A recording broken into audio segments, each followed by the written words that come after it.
आज के प्रतियोगिता के विषय भारत के पड़ोस में बढ़ता संघर्ष और उपाय। इससे भला मेरा क्या लेना देना। दूसरा विषय वर्तमान युवा शक्ति और राष्ट्रीय निर्माण में भूमिका। अरे हम जैसे युवाओं के पास समय की थोड़ा सा कमी है। अगर पबजी और सोशल मीडिया के बाद समय मिला तो हम राष्ट्रीय निर्माण की भी सोच लेंगे। अरे ठहरिए, मुझे क्षमा कीजिए, मैंने तो सिर्फ और सिर्फ मजाक किया। मैंने विषय को बिल्कुल भी अपमानित नहीं किया।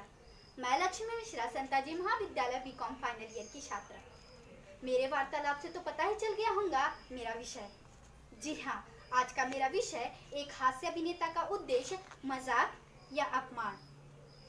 महोदय, अगर मैं आपको बता दूं कि एक हास्य अभिनेता की परिभाषा क्या है तो वह इस प्रकार है कि एक हास्य कवि, हास्य व्यंग्यकार, हास्य चित्रकार, स्टैंड अप कॉमेडियन, मिमिक्री करने वाला व्यक्ति जो अपने अभिनय से लाखों और करोड़ों लोगों को हंसाते हैं, वो एक हास्य अभिनेता कहलाते हैं।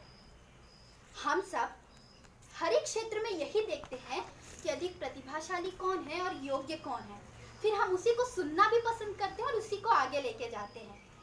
ठीक उसी प्रकार वो भी क्या दिन थे जब हम सुरेंद्र शर्मा जैसी हास्य अभिनेताओं की 4 लाइन बोलते ही खिलखिला के हंस देते थे और हास्य छाया चित्र देख के छोटे छोटे चुटकुले सुन के खुश हो जाते थे।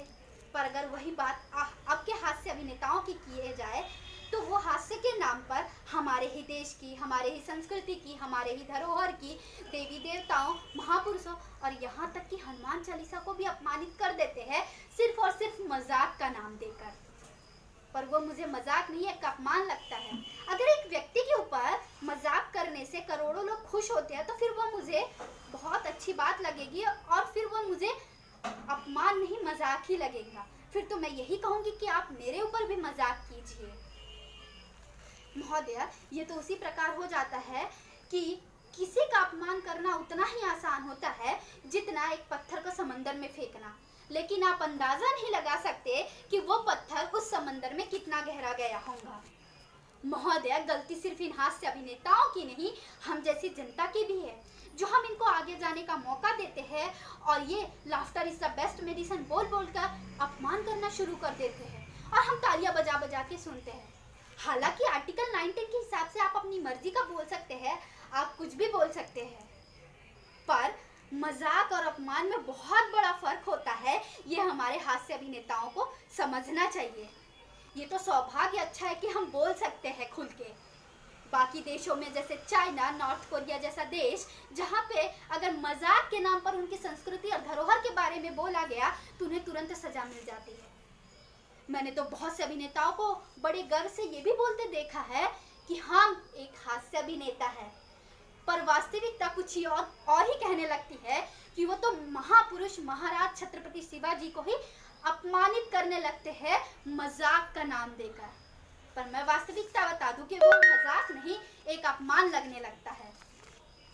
पर बस अब और नहीं, पर जब तक जनता ईंट का जवाब पत्थर से नहीं देंगी तब तक ये लोग अपने अभिनय से नहीं, लोगों को अपमानित करके पाश्चात्य संस्कृति को अपनाने के लिए लोगों को प्रभावित करते रहेंगे।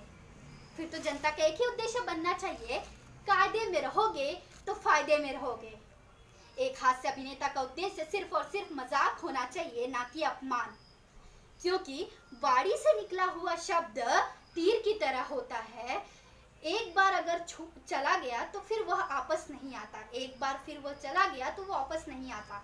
मैं आखिरी में चंद लाइन ही बोलना चाहूंगी, ना करो किसी का भी मजाक में भी अपमान, ना करो किसी का भी मजाक में भी अपमान, क्योंकि शब्दों के घाव तो घायल कर देते हैं, जो दिखते भी नहीं, जख्म भरते भी नहीं, बस मन ही मन में चुभते रहते हैं, बस मन ही मन में चुभते रहते हैं।